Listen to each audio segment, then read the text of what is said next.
صلی علی محمد وآل محمد. اعوذ باللہ من الشیطان اللعین الرجیم. بسم اللہ الرحمن الرحیم. لا حول ولا قوة الا باللہ العلی العظیم. نحمده ونستعینه ونستغفره ونشکره ونتوسل الیہ ونتوکل علیہ. نصلی ونسلم علی خیرته فی خلقه حافظ سره مبلغ رسالاته سیدنا و نبینا ابی القاسم محمد وعلى اہل بیتہ الطیبین الطاہرین المعصومین سیما بقیۃ اللہ فی الارضین. قال اللہ تعالی فی کتابہ المبین وقولہ الحق. اعوذ باللہ من الشیطان اللعین الرجیم. فمن كان يرجو لقاء ربه فليعمل عملا صالحا ولا يشرك بعبادة ربه أحدا. صدق الله العلي العظيم. صلوات محمد. السلام علیکم ورحمۃ اللہ وبرکاتہ. سب سے پہلے آپ تمام مومنین اور سننے والوں کو ان ایام کی جو ہمارے درپیش ہیں ایام فاطمیہ کی تسلیت و تعزیت پیش کرتا ہوں، اور اس کے ساتھ اپنے آپ کو اور تمام مومنین اور سننے والوں کو تقوی الہی کی وصیت اور تقوی الہی کی نصیحت کرتا ہوں، اور اللہ تعالیٰ سے یہ دعا کرتا ہوں کہ اللہ تعالیٰ ہمارے تمام کاموں کو جو ہم اس کی رضا کی خاطر کرتے ہیں ان کو ہمارے تقوی کے حصول کا ذریعہ بنائے. تقوی وہ ڈھال یا وہ خول یا وہ محافظت کی جیسے کہتے ہیں کہ محافظت کا ایسا لباس ہے کچھ انسان کو مختلف حالات میں، مختلف فتنوں کے زمانے میں، مختلف شیطان کے حملوں سے بچانے میں مددگار ثابت ہوتا ہے. اور اللہ تعالیٰ نے یہ ارشاد فرما کر ان لوگوں کے لیے جو اس راہ کے مسافر ہیں ایک خوشخبری سنائی ہے کہ اللہ تعالیٰ اگر عبادات کو، اعمال کو قبول کرتا ہے تو صرف متقین سے کرتا ہے. ٹھیک ہے، اللہ تعالیٰ صرف متقین سے اعمال کو قبول کرتا ہے. باقی جو افراد جو اللہ تعالیٰ کا تقوی پیشہ نہیں کرتے، صرف اپنی پسند سے یا اپنے نفس کے جسے کہتے ہیں کہ کہنے میں اگر اچھے اعمال کرتے ہیں لیکن اللہ کا تقوی ان کے پیش نظر نہیں ہوتا، اللہ تعالیٰ کی خوشنودی ان کی پیش نظر نہیں ہوتی. اللہ تعالیٰ کہتا ہے کہ تقوی شرط ہے، میری خوشنودی شرط ہے، کیونکہ سب لوگوں کو میرے پاس ہی آنا ہے پلٹ کر. اور اس کے لیے اللہ تعالیٰ نے 2 شرطیں بیان کی. ان شرطوں کو اللہ تعالیٰ نے اس آیت کریمہ کے اندر ارشاد فرمایا ہے کہ جو کوئی اپنے پروردگار کی بارگاہ میں حاضر ہونے کا امیدوار ہے اسے چاہیے کہ نیک اعمال کرتا رہے اور اپنے پروردگار کی عبادت میں کسی کو بھی شریک نہ کرے. سورہ کہف کی آیت نمبر 110 تو ہمارے یہاں نمبر بہت جیسے کہتے ہیں فیمس ہے، آپ لوگوں کو یاد رہے گا. سورہ کہف جو ہے وہ اصحاب کہف کی وجہ سے بہت مشہور ہے. تو یہ جا کے دیکھیے گا اس کی تفسیر کے اندر کہ اللہ تعالیٰ یہاں پر 2 شرائط بیان کر رہا ہے، اور وہ شرائط کیا بیان کر رہا ہے کہ جو لوگ اللہ تعالیٰ کی بارگاہ میں حاضری کا یقین رکھتے ہیں، یعنی جن کو یہ امید ہے، جن کو یہ جسے کہتے ہیں کہ اس بات کا اندازہ ہے کہ ان کو ایک دن اللہ کی بارگاہ میں حاضر ہونا ہے، اپنے تمام کاموں کا جواب دینا ہے، ان کے لیے 2 میں کام بتا رہا ہوں. اور وہ کام کیا ہیں؟ 2 شرطیں، یوں کہنے کے 2 راستے ان کے لیے بتا رہا ہوں. 2 نصیحتیں کہیں. فَلْيَعْمَلْ عَمَلًا صَالِحًا، کہ وہ انجام دیں عمل صالح. وَلَا يُشْرِكْ بِعِبَادَةِ رَبِّهِ أَحَدًا، اور اللہ کے ساتھ کسی کو شریک نہ ٹھہرائے. یہ اللہ تعالیٰ نے جو ہے وہ 2 نصیحتیں یہاں پہ فرمائی ہیں. اسی نصیحتوں کو دیکھتے ہوئے یا قرآن کی اور آیات میں جہاں پہ اللہ تعالیٰ نے تقویٰ کی تاکید کی ہے، یا یہاں پہ اللہ تعالیٰ نے یہ بتایا ہے کہ اللہ کی طرف سب کی بازگشت ہونی ہے، سب کو پلٹنا ہے، ان تمام آیات کو اور روایات کو اور سنت میں جو رسول اکرم صلی اللہ علیہ وسلم نے چیزیں بیان کی ہیں اور کر کے دکھائی ہیں، ان سے ہم نے ایک چیز کا جو ہے اپنی جیسے تفصیلوں میں عنوان بنایا تھا کہ وہ لوگ جو اللہ تعالیٰ کی سفر کرنا چاہتے ہیں ان کو کیا کیا اعمال انجام دینے چاہیے. تو علماء نے اس سلسلے میں بہت زیادہ کام کیا، اور قرآن اور احادیث کی روشنی میں، رسول اکرم صلی اللہ علیہ وسلم کی صحیح سنت کی روشنی میں انہوں نے کچھ نصیحتیں یا کچھ کام لکھے کہ یہ کام اگر انسان کرے تو وہ اللہ تعالیٰ کی طرف سے رسلوک کرنے والے لوگوں میں شامل ہو سکتا ہے. اور اسی عنوان سے ایک کتاب ملا فیض کاشانی نے لکھی جس کا نام تھا زاد و صالح، جو ہمارے ان خطبوں کا آج کل موضوع ہے. ان خطبوں میں ہم نے یہ رکھا ہے کہ ہم کسی کتاب سے کچھ ٹیکسٹ لیں گے، اور جو ہماری نفسانی یا یوں کہیں ہمارے نفس کی بلڈنگ کے لیے، ہماری نفس کی روحانی تربیت کے لیے ضروری ہے، ان چیزوں کو ہم یہاں پہ کوشش کریں گے بیان کریں، کیونکہ جمعے کے خطبے میں ضروری ہے کہ ہم پہلے وہ نصیحتیں کریں جس میں اخلاقیات شامل ہوں، جس میں تقویٰ کی نصیحت ہو. تو ان چیزوں میں سے ایک جو مجھے ٹیکسٹ پسند آیا، ہمارے ایک عالم دوست ہیں، ان سے بھی مشورہ ہوا تو انہوں نے کہا کہ ہاں اچھا ہے، اس کو آپ خطبوں میں شروع کریں. تو اس میں ہم نے زاد و سالک کا انتخاب کیا. زاد و سالک وہ کتاب ہے کہ جو 25 نصیحتوں پہ یا 27 نصیحتوں پہ مشتمل ہے. اس کتاب کا تعارف ہم پہلے کروا چکے ہیں اور اس کے بارے میں ہم نے پہلی نصیحت کے بارے میں ہم نے پڑھ لیا تھا، لیکن میں وہ جملہ بیان کرنا چاہوں گا کہ جو فیض کاشانی نے اپنی گفتگو میں پہنچایا، یعنی شروع میں مقدمے میں لکھا ہے. اس میں وہ لکھتے ہیں کہ کسی بھی انسان کا اگر کوئی مقصد ہوتا ہے، کسی گول پہ اس کو پہنچنا ہوتا ہے، تو اس گول پہ پہنچنے سے پہلے یا پہنچنے تک اس کو 2 چیزیں درکار ہوتی ہیں، ایک ارادہ اور ایک اس مقصد تک پہنچنے پر اس ارادے پر عمل.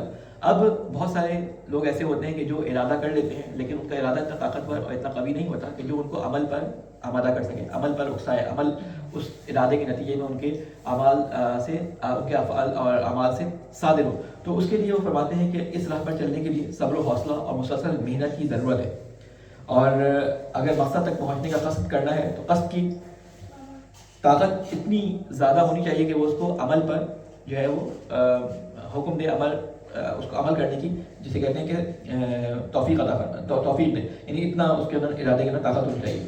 یہ جو نصیحتیں میں آپ کے سامنے بیان کر رہا ہوں، یہ میری اپنی نصیحتیں نہیں ہیں، یہ میرے اپنے لیے بھی نصیحتیں ہیں، اور ہم تمام لوگوں کی نصیحتیں. علماء کی باتوں کو بیان کرنے کا مقصد یہ ہوتا ہے کہ انسان اپنے آپ کو بھی اور دوسروں کو بھی ان باتوں کا زیادہ سے زیادہ تذکر کر کے اس بات پہ آمادہ کرے کہ وہ اگر ان کوالٹیز کے حامل نہیں ہیں تو کوشش کریں کہ اس راستے پہ آنے کے لیے ان کوالٹیز کو اپنے اندر اپنائیں. تو فیض کاشانی پہلا جملہ جب شروع کر رہے ہیں یہ 25 نصیحتیں بیان کرنے سے پہلے پہلا جملہ یہ ارشاد فرماتے ہیں، فارسی میں یہ جملہ ہے اور وہ کہتے ہیں کہ بعد از تحصیل عقائد حقہ 25 چیز است.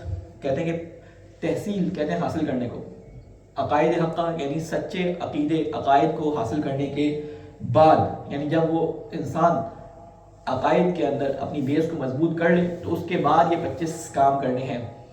اس کے بعد یعنی پہلی چیز اپنے عقیدے کی، جسے کہتے ہیں اپنے عقیدے کو بنیادی جسے کہتے ہیں چیزیں ان کو پکا کرنا ہے. کیونکہ بعض دفعہ ہوتا یہ ہے کہ ہمارے ہاں اگر آپ اپنے معاشرے کے اندر، اپنے ماضی کے اندر دیکھیں تو ہمارے ہاں عقائد کا جو سلسلہ ہمارے ذہنوں میں ہوتا ہے، ان میں سے 80 سے 90% السلام علیکم 80 سے 90% لوگوں کا عقائد کا جو علم ہوتا ہے وہ سنایا ہوتا ہے. وہ انہوں نے اپنے گھر سے، اپنے آباء و اجداد سے، اپنے ماں باپ سے، اپنے گھر والوں سے، یا ان ذاکرین سے جو ہے، یا ان لوگوں سے لیا ہوتا ہے کہ جنہوں نے اپنے عقائد پر بھی خوب کام نہیں کیا ہوتا. اس کی وجوہات کیا ہوتی ہیں کہ 2 باتیں جو ہے وہ جو پڑھنے والا ہوتا ہے اس کے لیے امپورٹنٹ ہوتی ہیں. ایک یہ کہ لوگوں کو اس کی بات پسند ہے، دوسری بات یہ ہے کہ دوسری دفعہ اس کو بلایا جائے. یہ 2 باتیں جب اس کی پیش نظر ہوتی ہیں تو بعض دفعہ وہ لوگوں کی پسند کے مطابق بات کرتا ہے، اور اس کو بڑا یہ جسے کہتے ہیں کہ ڈر لگا رہتا ہے کہ اگر اس نے کوئی ایسی بات کر دی کہ جو لوگوں کی پسند کے مطابق نہ ہو تو اگلی دفعہ اس کا راستہ اس امام بارگاہ میں، اس حسینیہ میں، اس بلڈنگ میں، یا جہاں پہ بھی وہ درس دینے کے لیے یا تدریس کرنے کے لیے یا آیا ہے اس بیان کو بیان کرنے کے لیے، تو وہاں پہ اس کو دوبارہ نہیں بلایا جائے گا. عقائد ایک ایسی چیز ہے کہ جس کے بارے میں اگر آپ کی پسند کے مطابق نہ ہو تو آپ پہلا جو جملہ اس خطیب کے بارے میں یا اس ذاکر کے بارے میں کہتے ہیں کہ اس کا عقیدہ خود صحیح نہیں ہے، یہ اصلی پکا شیعہ نہیں ہے. کیونکہ عقیدہ یا عقائد اگر صحیح قرآنی معیار کے مطابق بیان کیا جائے، رسول کی صحیح سنت کے مطابق بیان کیا جائے، تو وہ ہمیں ایسا معلوم ہوتا ہے کہ جیسے وہ ہمارے وہ عقیدے جو ہمارے ذہنوں میں ہیں ان سے ٹکراتا ہوا معلوم ہوتا ہے، جس کی وجہ سے ہم نہ صرف اس بولنے والے کے خلاف ہو جاتے ہیں بلکہ اگر اس کا تعلق کسی قبیلے سے یا کسی پارٹی سے یا کسی بھی فیلڈ سے ہوتا ہے تو اس فیلڈ کے ہی مخالف ہو جاتے ہیں. اسی وجہ سے آپ نے دیکھا ہوگا کہ آپ نے اکثر لوگوں نے سنا ہوگا ان مولویوں کو چھوڑو، ان ملاؤں کو چھوڑو، یہ اپنی باتیں کرتے ہیں، یہ نئی باتیں لے کے آتے ہیں. اس کی وجہ کیا ہوتی ہے؟ نئی باتیں لے کے آنے کا مطلب کیا ہوتا ہے؟ نئی باتیں لے کے آنے کا مطلب یہ ہوتا ہے کہ اگر وہ عالم علم کی بنیاد پر قرآن و سنت کی روشنی میں اگر آپ کے سامنے کوئی چیز بیان کر رہا ہے اور وہ آپ کے عقیدوں سے ٹکرا رہی ہے تو آپ اس چیز کو جو عالم بیان کر رہا ہے بجائے اس کے کہ اس پہ تحقیق کریں، ہم اس پہ کیا کرتے ہیں؟ ہم اس پہ کرٹیسائز شروع کر دیتے ہیں، اور اس کرٹیسائز کے نتیجے میں جب انسان کوئی کام کرتا ہے تو اس کا ذہن اسی طرف اپنی تمام طاقتوں کو موڑ دیتا ہے. اب اس کی ساری توجہ کا مرکز یہ ہوتا ہے کسی نہ کسی طریقے سے یہ جو بات کہہ رہا ہے اس کو کاٹا جائے. اور جب یہ انسان کے اندر فیلنگ آ جاتی ہے تو پھر وہ کبھی بھی حق کے راستے کو پا نہیں سکتا. انسان کے لیے ضروری ہے، اللہ تعالیٰ قرآن مجید میں فرماتا ہے کہ تم میں سے بہترین انسان وہ ہے جو تمام باتوں کو سنے، ان میں سے بہترین کا انتخاب کرے. اور عقیدے کے لیے اور جسے کہتے ہیں کہ بنیادی بیس بنانے کے لیے اللہ تعالیٰ نے قرآن مجید سے بہتر کسی بھی ٹیکسٹ کو نہیں رکھا. حتیٰ کہ احادیث بھی جو ہمارے پاس آئی ہیں، احادیث بھی جو آئی ہیں وہ انہی قرآن کی آیات کی تشریح کے لیے آئی ہیں، انہی قرآن کی آیات کو کھول کر بیان کرنے کے لیے آئی ہیں. ان کی تفصیل جو ہے ہمارے سامنے بیان کرتی ہے جہاں پہ ہمیں سمجھنے میں تھوڑی سی پرابلم ہوتی ہے.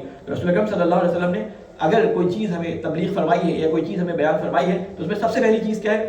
وہ ایک ہی، جسے کہتے ہیں کہ ان سب رسولوں کا، ان ہمارے نبی کے ساتھ ساتھ ان تمام رسولوں کا ایک ہی مقصد تھا. وہ کیا؟ لا تشرک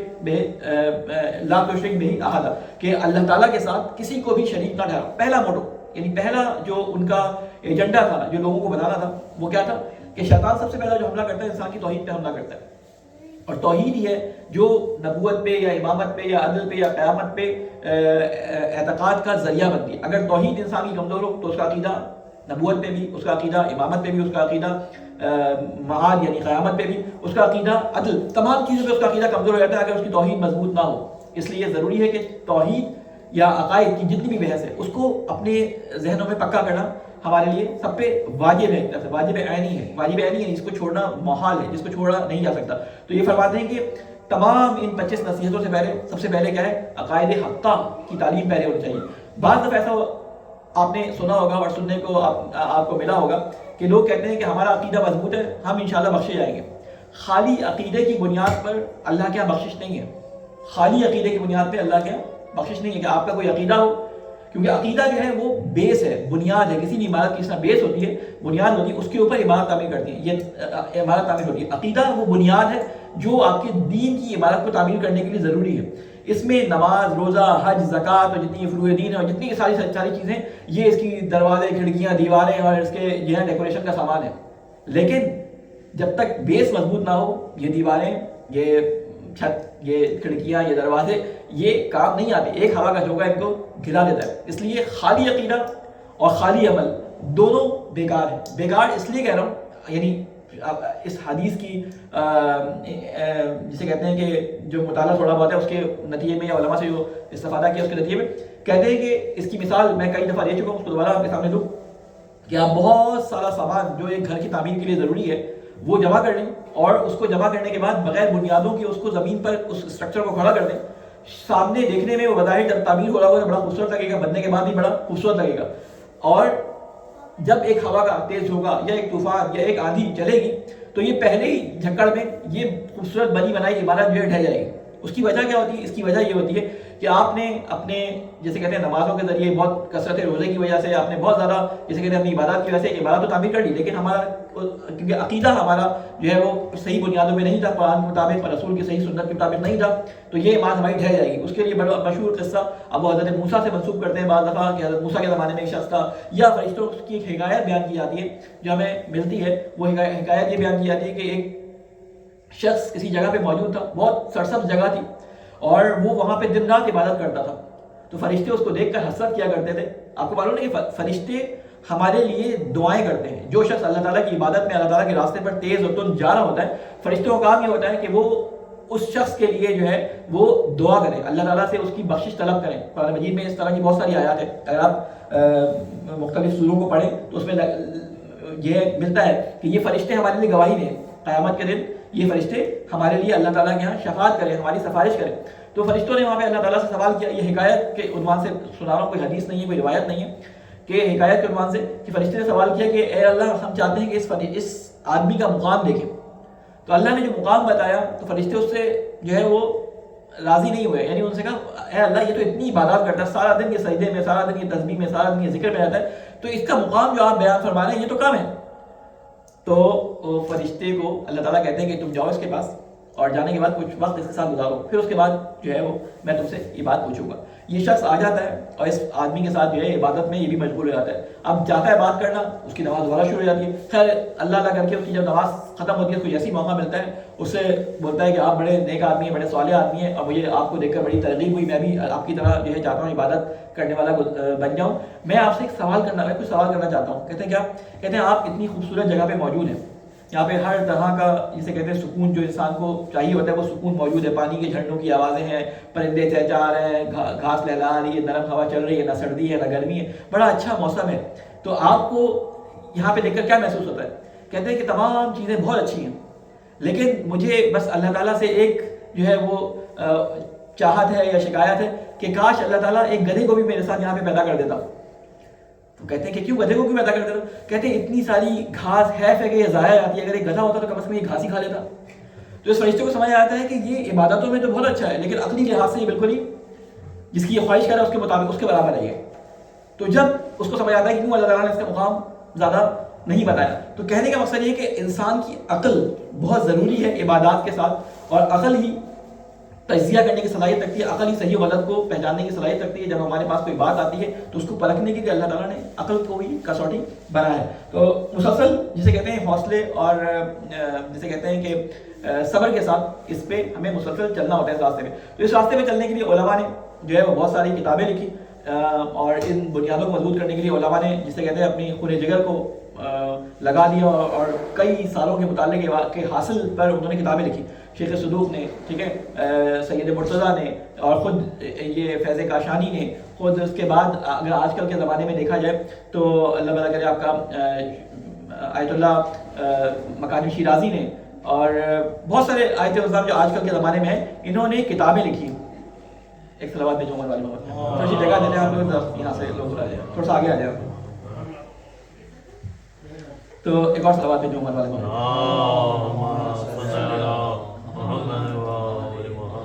تو انہوں نے کتابیں لکھی کس بارے میں؟ ہمارے عقائد کے عنوان سے, یا عقائد امامیہ کے عنوان سے, یا اس عنوان سے بہت ساری کتابیں لکھی گئیں جس میں عقائد کا بیان کیا گیا. عقائد کا بیان کرنے کا مقصد ہرگز بھی نہیں ہوتا ہے کہ آپ سنے سنے عقائد کے اوپر عمل کر لیں.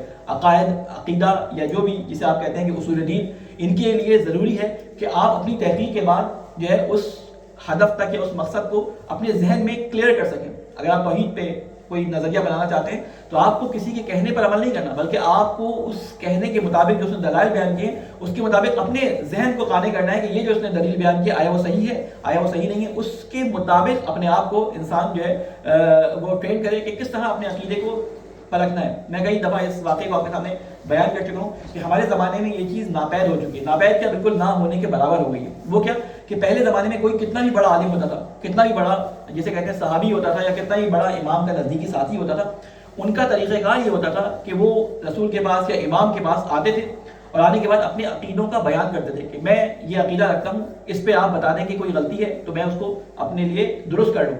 آپ کو میں پہلے بھی واقعہ بیان کر چکا ہوں, اور آپ لوگوں میں سے جو ایران زیارت کے لیے گئے, شاہ عبدالعظیم حسینی کی آپ نے زیارت کی ہوگی, جن کے بارے میں کہا جاتا ہے کہ جو امام حسین کی زیارت پہ نہ جا سکے, شاہ عبدالعظیم حسینی کی اگر رے میں زیارت کرے تو اس کا ثواب وہی ہے جو امام حسین علیہ السلام کی زیارت ہے. اتنا زیادہ ان کی زیارت کا ثواب بیان کیا گیا. اس کی وجہ کیا بیان کی گئی؟ اس کی وجہ یہ بیان کی گئی ہے کہ جن حالات میں یہ رہتے تھے, 4 اماموں کے یہ صحابی تھے. 4 اماموں کے صحابی ہونا کا مطلب یہ کہ 4 اماموں سے انہوں نے قصب فیض کیا تھا. خود امام زادے تھے, ایک امام کی اولاد میں سے تھے, ٹھیک ہے. یہ امام نقی یا امام نقی کے پاس موسٹ پروبیبلی یہ آتے ہیں. امام نقی کی عمر ان کی عمر سے بہت چھوٹی ہے, یہ کئی گنا امام نقی کی ایج سے زیادہ بڑے ہیں, لیکن آنے کے بعد 2 زانوں ہو کے بیٹھتے اور کہتے ہیں کہ مولا میں ان حالات میں جو اس وقت چل رہے ہیں, مختلف قسم کے عقیدے, مرجئے اور پتہ نہیں جبریے اور پتہ نہیں کون کون سے جو ہے وہ فرقے وجود میں آ گئے اس زمانے میں, اتنی زیادہ جسے کہتے ہیں قرآن کی دلیلوں کے ساتھ وہ آتے ہیں کہ میں چاہتا ہوں کہ اپنے ذہن میں جو میرے عقیدے اور میرے اصول بنے ہوئے ان کو آپ کے سامنے بیان کروں. اور پھر وہ بیان کرتے ہیں کہ اللہ تعالیٰ کے بارے میں, توحید کے بارے میں میرا یہ عقیدہ ہے, نبوت کے بارے میں میرا یہ عقیدہ ہے, یا قیامت کے بارے میں میرا یہ عقیدہ ہے. مختلف جو ضروری عقائد ہیں ان کے بارے میں میں اپنے دل میں اس طرح سے سوچتا ہوں, اس طرح عقیدہ رکھتا ہوں. تو امام ان کی باتوں کو سنتے ہیں اور اس پہ مہر تصدیق سخت کرتے ہیں, اور اللہ تعالیٰ سے دعا کرتے ہیں کہ اللہ تعالیٰ آپ کو اس عقیدے پر قائم رکھے. اور پھر فرماتے ہیں کہ جو آپ نے بیان فرمایا یہی میرا عقیدہ ہے, میرا آباء و اجداد کا بھی عقیدہ ہے, اور اللہ تعالیٰ آپ کو اس عقیدے پہ قائم رکھے. کہنے کا مقصد یہ کہ یہ ساری بحثیں الگ ہیں, یعنی جو باتیں انہوں نے بیان کی کہ توحید کا بیان ہو گیا, نبوت کا بیان ہوگا, معاد کا بیان ہو گیا, یہ تمام باتیں ایسی ہیں کہ جن کو پڑھنا ہمارے لیے بہت ضروری ہے. قرآنی جسے کہتے ہیں پیرائی کے اندر بھی پڑھنا کہ قرآن ان کے بارے میں کیا کہتا ہے, پھر رسول اکرم صلی اللہ علیہ وسلم کی اور ائمہ علیہ السلام کی جو احادیث ہیں اس کے بارے میں وہ کیا کہتی ہیں. اس کے لیے ہمارے اگر آپ کو وہ خطبہ یاد ہو جس میں ہم نے کہا تھا کہ کتاب خوانی پہ بہت ہم نے زور دیا تھا کہ کم از کم کسی بھی ایک کتاب کا مطالعہ آپ اپنے مطالعے میں جاری رکھیں, یعنی کوئی نہ کوئی کتاب رکھ لیں, کبھی بھی وقت ملے, رات کو سونے سے پہلے جب بھی ٹائم ملے آپ اس کو مطالعہ ضرور کریں, کیونکہ مطالعے کی اگر عادت ختم ہو گئی تو ہم خود سے پڑھنا اگر چھوڑ دیں تو سنی ہوئی باتیں زیادہ جو ہے وہ جلدی انسان کے ذہن سے محو ہوتی ہے بنسبت